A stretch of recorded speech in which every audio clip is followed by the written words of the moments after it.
configure themselves so that even those with whom they used to share the same language, they no longer have that language. The people who have suffered that kind of relationship are Nupe and Yoruba. The Nupe and Yoruba were almost as the Igbo and the Yoruba. They were close enough such that many kings on the Yoruba king list, at least some of them could be found also on the Nupe king list. They were that close. I mean, every Yoruba meat maker knows that Shango's mother was Nupe. But it was not only that Shango's mother was Nupe, but that there was a Yoruba migration to Nupe land that reconfigured the way they spoke their languages and the way that the Yoruba themselves spoke their languages. So that by the time the exiles returned home, they were no longer speaking the same kind of Yoruba as the ones they left behind.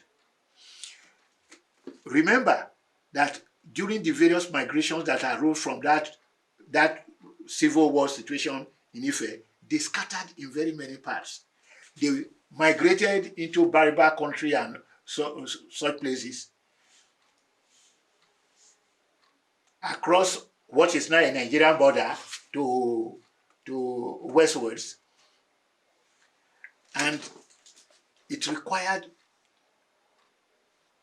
a reconfiguration by the imperialists. The French snatched some parts, the British snatched whichever part they pleased, and that was why I talked about that famous race to Nikki, where the first imperialist to get to the king, he was a blind king who was no longer supposed to know so much of what was happening around him. But the first person to reach him will sign the paper and take over the kingdom. And that's precisely how it happened. That is the way it still happens today. What is becoming a fiasco in the Nigerian situation is that regions were then taken over by an ethnic group. That is to say, once the jihad succeeded and the Fulani were the leaders of the jihad, and they ensured that the leadership code of the Fulani was maintained over all the ethnic groups they interacted with, it meant that if the parties they led took over a region, that region was being led by an ethnic group. And if an ethnic group took over a region and could manage also to organize other ethnic groups who would take over other regions on their behalf, they could be said to be governing whatever part of the country they were able to exercise their authority. But sir, is it not sad that 60 years on, a lot of Nigerians still don't understand their history? The reason they cannot understand their history is deliberate. It was not in the interest of the British to let the natives know how they were being manipulated to move in one direction or the other. It was not in their interest at all. If for instance, the Hausa are properly schooled to know that the word Hausa land once made sense, there will be a permanent civil war in the north. Because it is a case of tying land to citizenship and then removing land from citizenship.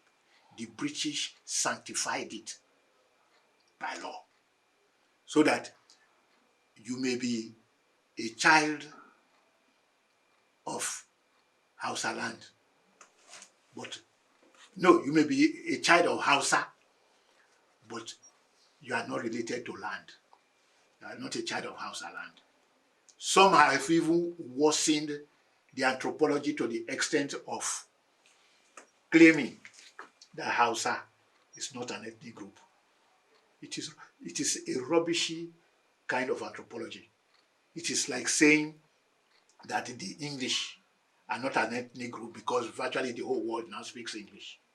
It is not sensible or logically correct. Now, if you are able to describe a group of people as Hausa, and you know the sources of their languages, to claim that they are not an ethnic group is rubbish. Only a very deceitful conqueror intent on creating what may be called Plato's huge lie talks like that. Because once you distance a people from their land, you have removed from them in many ways what makes them human. When you remove land from a conception of their humanity, you put them in the air, they no longer belong anywhere. But the way to solve it, the way to solve it would have been to say that anybody who lives on this land is a citizen. But if you say anybody who lives on this land is a citizen, how do you maintain the superiority of the conquerors over the conquered? It is that difficulty that has turned Nigeria into a very fractious society. Because you need first of all to make all of them people under one law, under one, well, you could already talk about one language, but certainly if all of them are not equally able to access power, language, and just say authority, you make it the case that only a fraction of that population are citizens. When Awolowo was saying that Nigeria is a mere geographical expression, he did not stop there. He implied that if you want to create not just a geographical expression, but a nation that is a cultural expression. If you want to build a nation, it means you are moving from a geographical expression to a cultural expression.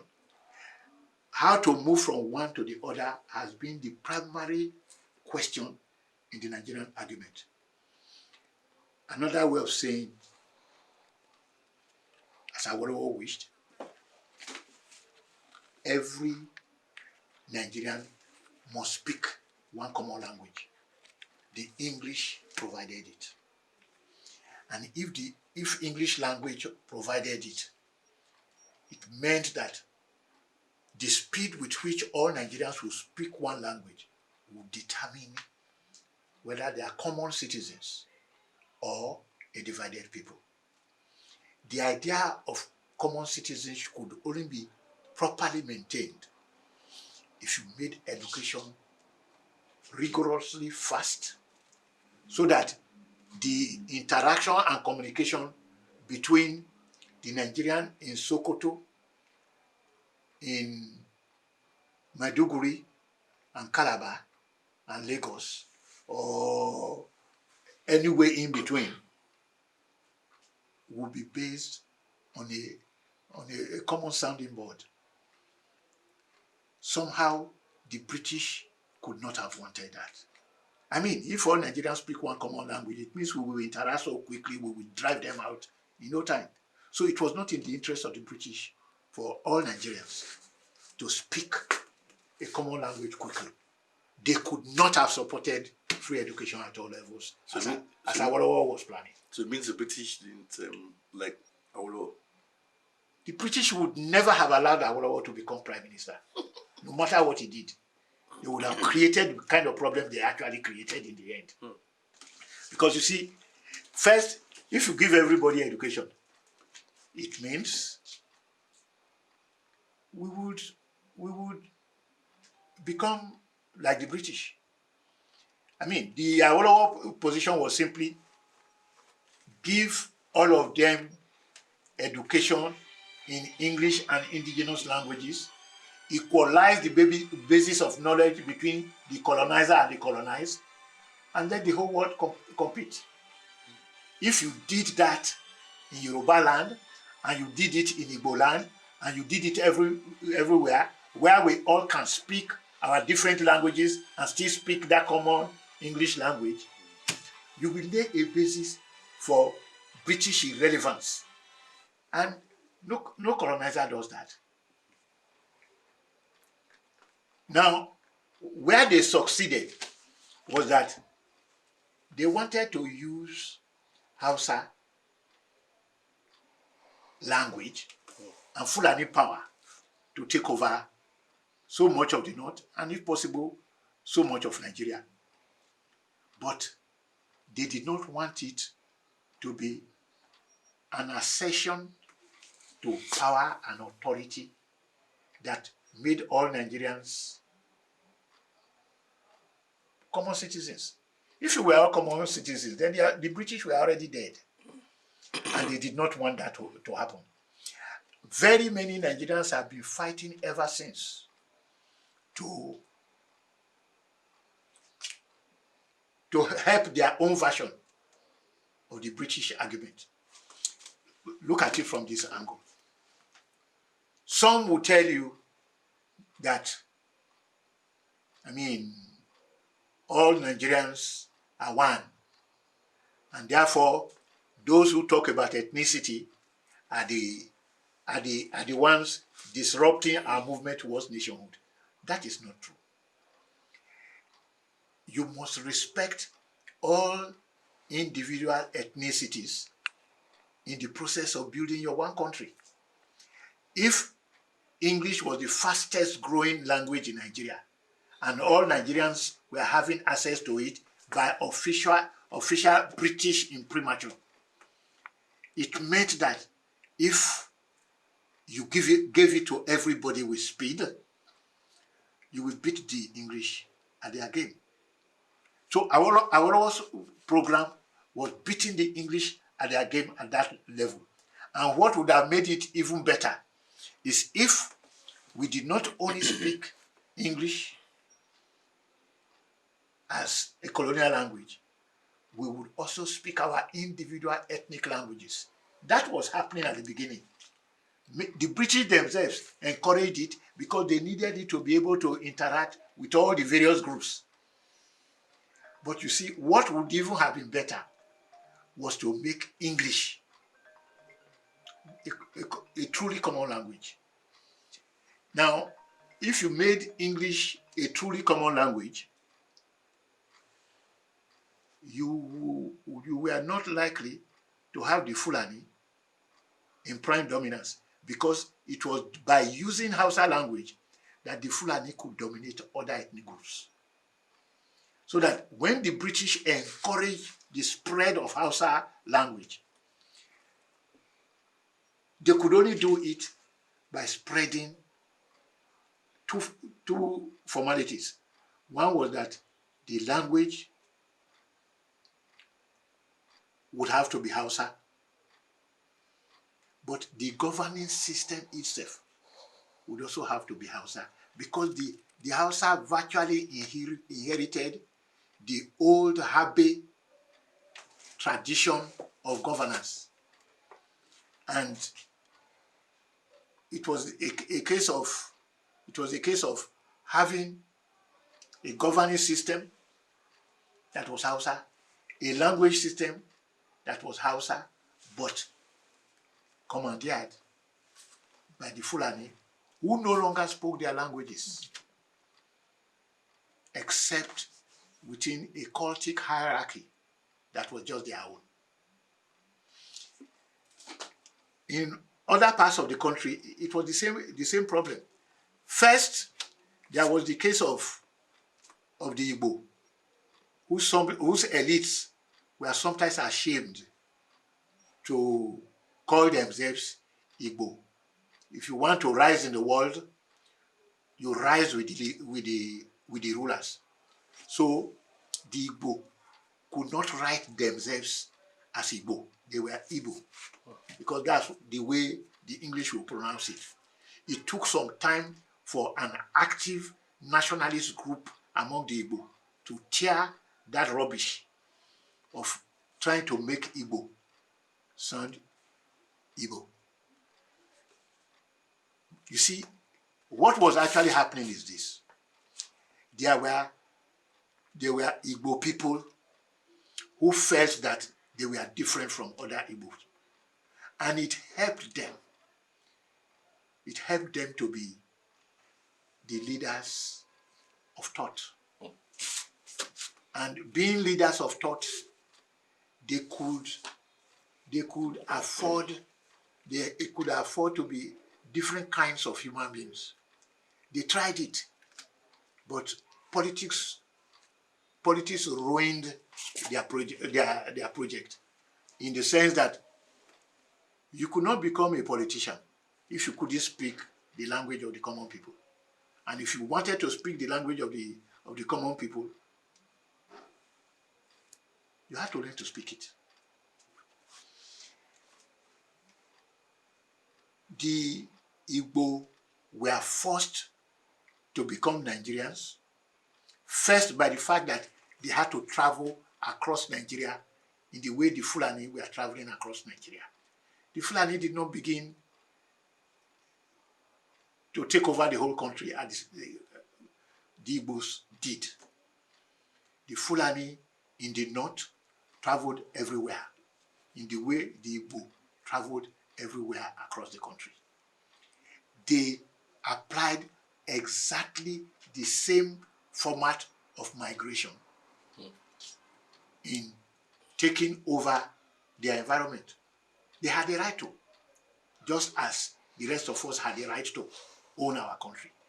But we needed to own our country on our own terms.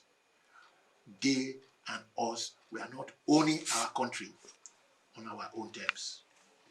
The Fulani, if they spoke English and Fulani, or Fulfulde, or English and Hausa, were more likely to be better owners of this country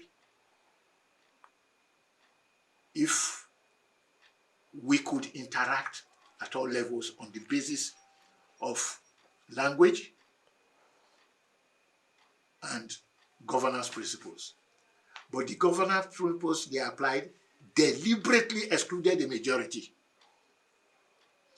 If you exclude a majority from the governance principle that you are applying, you can't build a country, because citizenship is not for everybody. That means you are actually building a permanent caste system. A caste system is no respecter of the non-insider. And therefore, we were building a country in which a majority were being schooled to be servile, to worship other groups. Up to today, it is still like that. And because it is still like that, the struggle for independence, which began from the day Lugard swore in 1900 that he was going to govern these parts, it was structured to ensure that we will not be one people. To put it like that may not be accepted as good history by some people. But how do you look at a country where those who are going to govern you in your own area are the only ones who can take certain decisions, but not you? You know, Oyo, as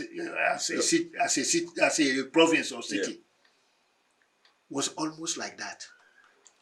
The princes got to the point where the newly educated classes that will go to the king's palace to plead one cause or the other. Awolowo told one story, which was where his problems with royalty began. Told one story. The king had arrested some people, the way emirs were doing all over Nigeria until not too long ago. Had arrested them, and as secretary of Egbo Omoduduwa, he went to plead for them. He said the king saw him coming and simply made something like this and shrugged his shoulders. And then once the man opened his mouth and talked about his mission, he just said,